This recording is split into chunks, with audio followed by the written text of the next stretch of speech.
그리스도에 관한 사도 요한의 증언이 계속되고 있는데 예수님이 누구신가 하는 것을 이제 그 당시에 그의 제자들에게 증거하는 그 말씀이죠. 그래서 14절 말씀에는 말씀이 육신이 되어 우리 가운데 거하신 분, 그분이 바로 예수 그리스도시다. 그 말씀은 이제 창세기에 태초에 하나님이 천지를 창조하시니라 빛이 있으라라고 그 말씀하신 그 말씀이죠. 그 말씀이 이제 육신이 되었다. 성육신 하신 것이죠. 육신이 되어서 우리 가운데 거하신다. 우리와 같이 우리 안에서 그분이 바로 예수 그리스도시다. 하나님이 인간이 되셨다는 거죠. 그런데 우리가 그의 영광을 보니 그 예수 그리스도의 영광, 이건 아마 이제 그 마태복음과 누가복음이 기록한 그 성부 하나님께서 이는 내 사랑하는 아들이요 내 사랑하는 자라라고 말씀하신, 그리고 이제 그 세례를 받으시는, 그리고 성령이 비둘기같이 임하시는 거기에서 나타난 그 영광이죠. 그래서 우리가 그의 영광을 보니 아버지의 독생자의 영광이요. 그러니까 아버지는 이제 하나님을 가리키는 말이고요. 독생자, 비 같은 선이라고 하는, 이거는 독생자, 그러니까 아버지와 아들의 동일 본질, 호모우시아스라고 하는데요. 그러니까 아버지와 아들은 이제 같잖아요. 같다는 말이 뭐 여러 가지가 함의된 그런 말인데, 하여튼 본질적으로 같다는 거죠. 우리가 요즘 우리가 알고 있는 과학적 용어로 말하면 DNA가 같은 거죠. DNA가. 하여튼 엄청 닮잖아요. 그렇죠? 처음에도 그렇지만 가면 갈수록 어떻게 저렇게 똑같이 닮아갈까 싶을 정도로 그렇게 닮아가잖아요. 생김새도 닮아가고 말하는 것도 닮아가고. 하여튼 왜냐하면 같기 때문에 나타나는 그런 현상들이죠. 저희 초등학교 동창들 오랜만에 이제 이렇게 만나 보면은 명절 때 이제 가끔 이렇게 만날 때가 있거든요. 저희가 초등학교 다닐 때 저희 부모님들이 뭐 예를 들면 한 30대, 40대 그때셨을 거거든요. 저희가 초등학생이었을 때 그 저희 부모님 세대가 이제 그 세대인데, 그럼 저희는 그 세대를 훌쩍 넘어버렸어요. 저희 초등학교 때 그 저희 부모님의 나이보다 지금 우리 나이가 훨씬 많죠.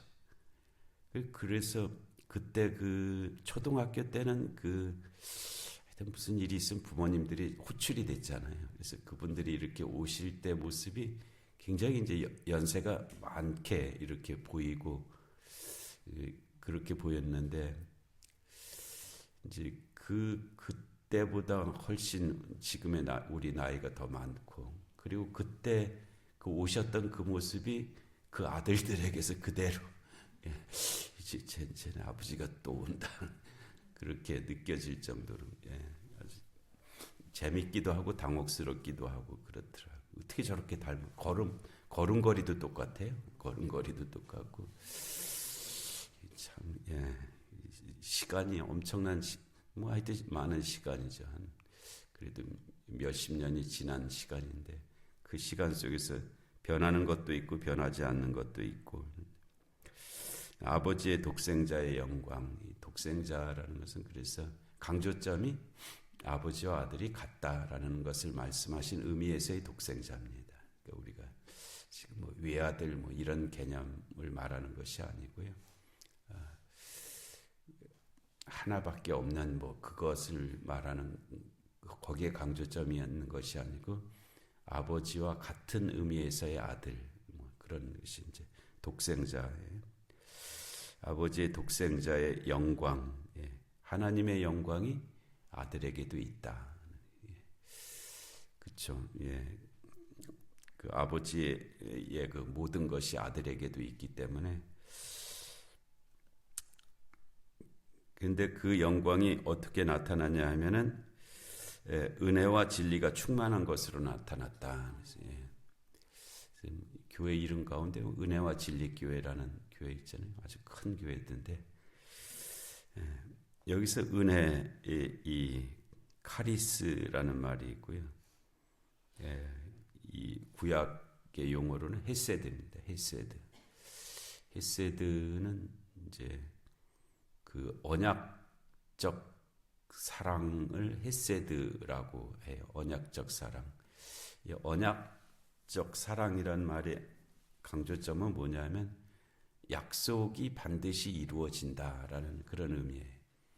그러니까 이 상황에 따라서 이랬다 저랬다 뭐 변화되는 것이 아니고 약속에 의해서 이루어지는 것, 그것이 언약적 사랑입니다. 그러니까 내가 너를 사랑한다라는 언약이 이루어졌으면 상황이 바뀌더라도 뭐 잘하건 못하건 뭐 심지어는 뭐 그 약속을 깨건 안 깨건 하여튼 상대방에 의해서 결정되지 않고 약속한 이에 의해서 결정되는 것이 언약적 사랑입니다. 그러니까 이게 쌍무 계약 같은 거는 서로가 서로에게 부여된 의무를 지킬 때만 계약이 성립되는 거잖아요. 그래서 네가 못하면 당연히 나도 너한테 못하는 것이고, 네가 약속을 깨면 나도 깨는 거고, 이제 이거는 이제 쌍무적 계약인데요. 이 헤세드가 의미하는 이 언약적 계약은 상대방이 어떻게 하든 나는 내가 약속한 걸 지킨다는 거예요. 그게 이제 언약적 계약이고 헤세드가 의미하는 바입니다. 우리가 뭐 아무리 뭐 못되게 하더라도 하나님은 우리에게 약속하신 것을 지키신다.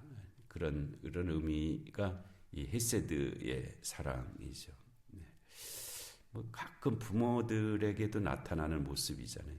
자식들이 막 뭐 어떻게 하든 뭐 심지어는 막 재산을 갖다 팔아먹더라도 그래도 이 부모로서 자식을 사랑하는 그것이 변하지 않는, 그것이 지켜지는 것, 그것이 이제 그런 의미입니다.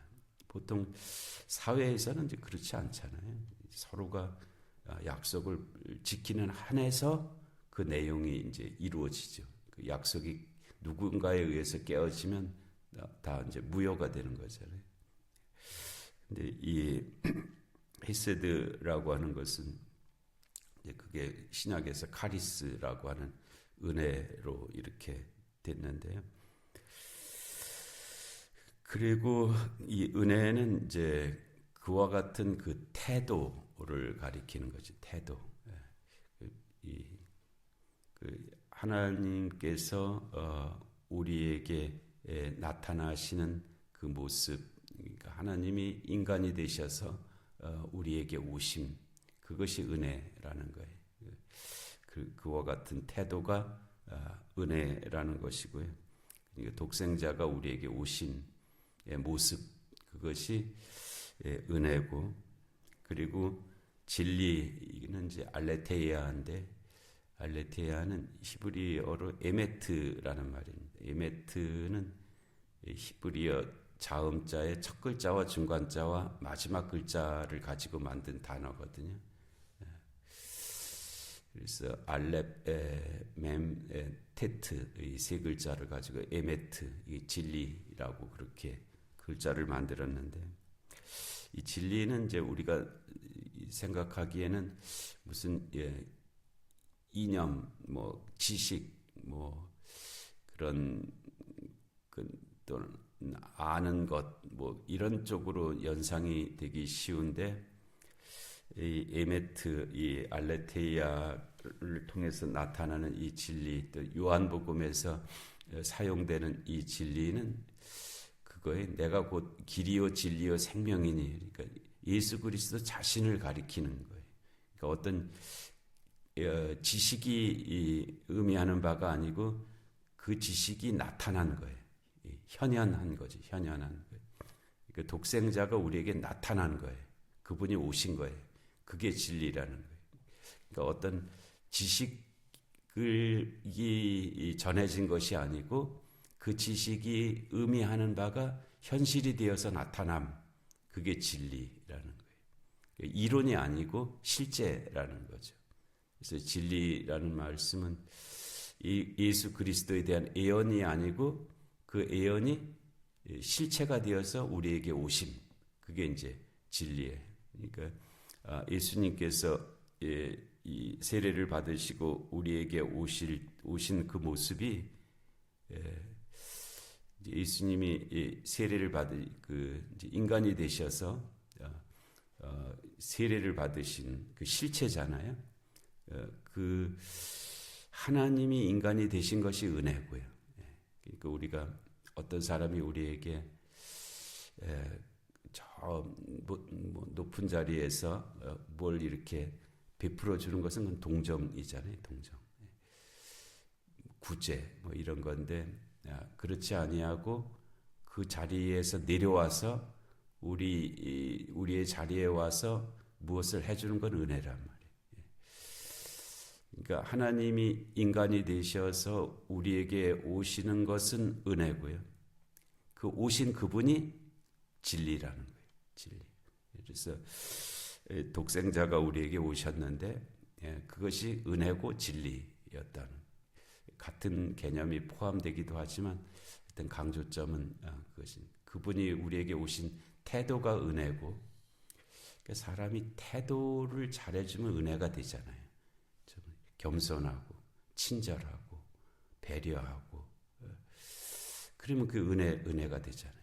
은혜가 되고, 그리고 진리는 그렇게 하는 그 본체, 그게 진리라는 거예요. 그냥 뭐 허상이 그러는 것이 아니고 껍데기가 그러는 것이 아니고 실체가 그러한 그 자체를 가리켜서 진리라고 하는. 예수님은 은혜와 진리가 충만한 분이셨다. 은혜 없는 진리는 때로는 이제 심판이 될 수 있습니다. 살리는 것이 아니라 죽이는 것이 될 수도 있죠. 근데 진리 없는 은혜는 이거는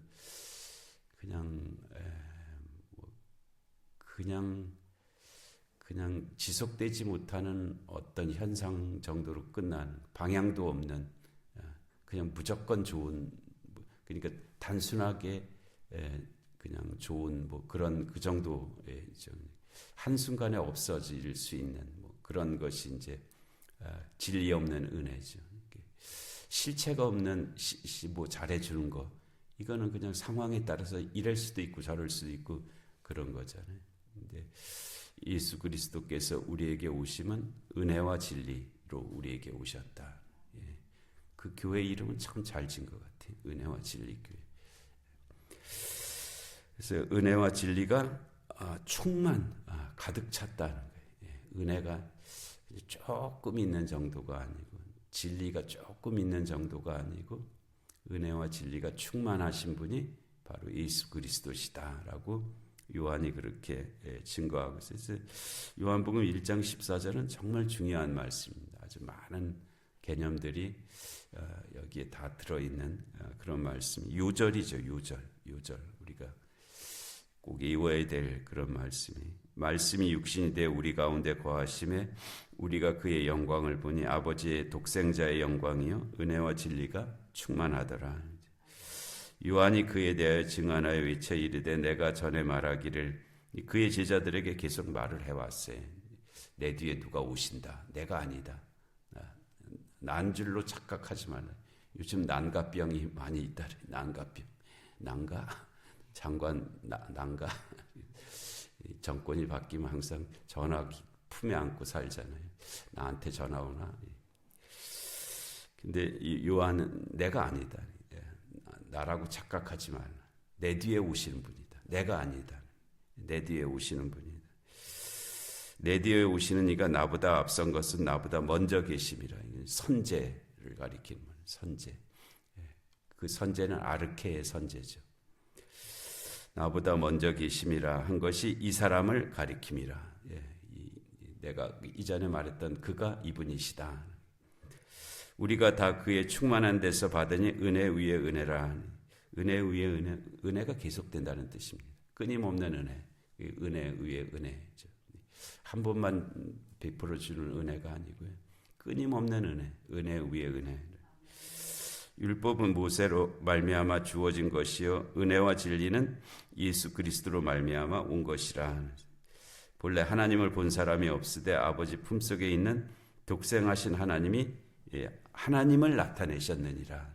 하나님을 우리에게 나타내셨다. 그분이 바로 예수 그리스도시다. 이 세상의 모든 문제가 있지만은 예수 그리스도 안에서 해결될 줄로 믿습니다. 또 우리가 가지고 있는 문제도 다 이 예수 그리스도 안에서 은혜와 진리로 해결되는 그런 역사가 있게 하실 줄로 믿습니다. 은혜로우신 하나님 아버지, 오늘도 귀한 새벽 저에게 허락하시고 은혜와 진리로 우리에게 오신 예수 그리스도를 또 말씀해 주시니 하나님 감사합니다.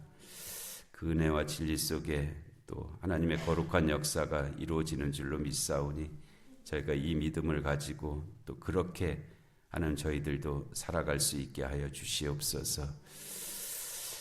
오늘 하루의 삶 가운데도 은총을 베풀어 주옵시고 영육간의 공고한 한우들에게도 주의 긍휼하심이 임하는 날 되게 하여 주옵시고 주님의 공의와 정의가 이 나라 이 민족 가운데 임하게 하여 주옵시고 전쟁과 기근과 질병과 재난의 땅들 가운데도 주의 긍휼하심이 함께하여 주시옵소서. 이 새벽의 기도 가운데도 은혜 위에 은혜의 역사가 있게 하시기를 간절히 비옵고 예수님의 이름으로 기도하옵나이다. 아멘.